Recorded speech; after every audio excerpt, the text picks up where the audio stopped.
Hey everyone, welcome back to my channel. My name is Kevin, and today, we will be taking a look at the topic trusting in God. Now, before we go into the topic, you must be wondering why this is just an audio and why might not see my face. Well, let's just say you will get to know all of this in the coming video.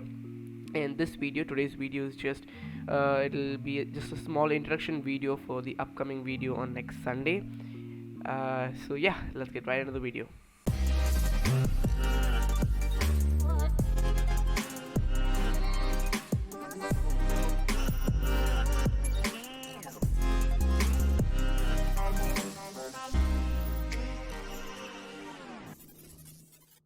To begin with, I would like to read a Bible verse from Proverbs chapter 3, verses 5 to 6.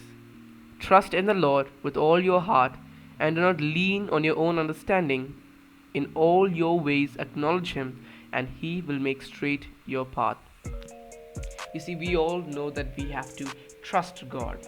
But what exactly is trusting God? Right? What exactly does trusting God mean, and why exactly do we need to trust God?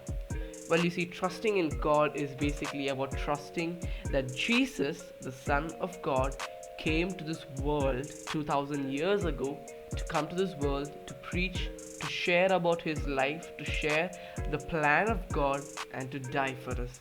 And also that many years back, God created us, right? And that there is a God who has created us and who is watching over us.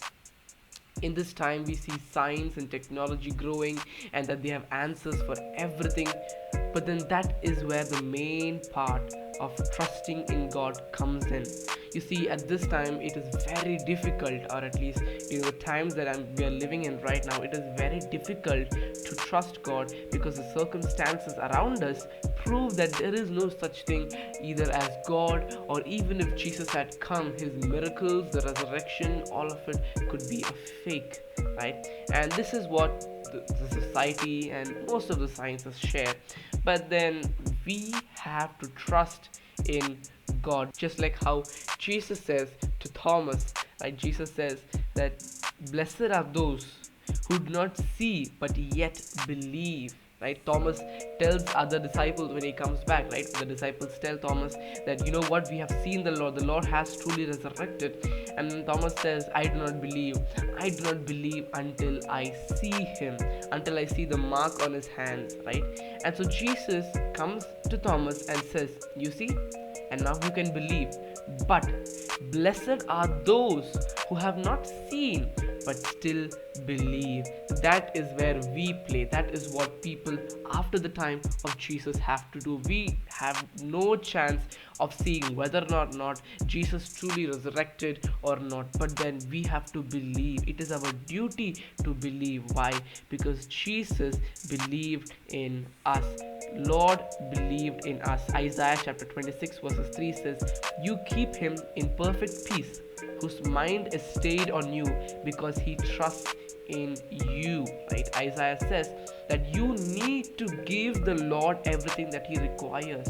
The Lord is with you. He is in your mind and He is trusting you. And so do we need to trust in the Lord, that He truly came to this world and that He came and died for us. He did all the miracles that He said He did, that we read in the Gospels that He did, and that on the third day after His death, He resurrected and went back to heaven.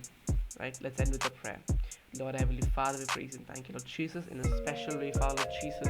I thank you and I praise you, Lord, for this beautiful privilege that you have given me. Help me, Lord Jesus, to continue to believe in you, to place my trust in you, and to lead a great life. This I pray in the mighty name of the Lord our Savior, Jesus Christ. Amen. Thank you and God bless you.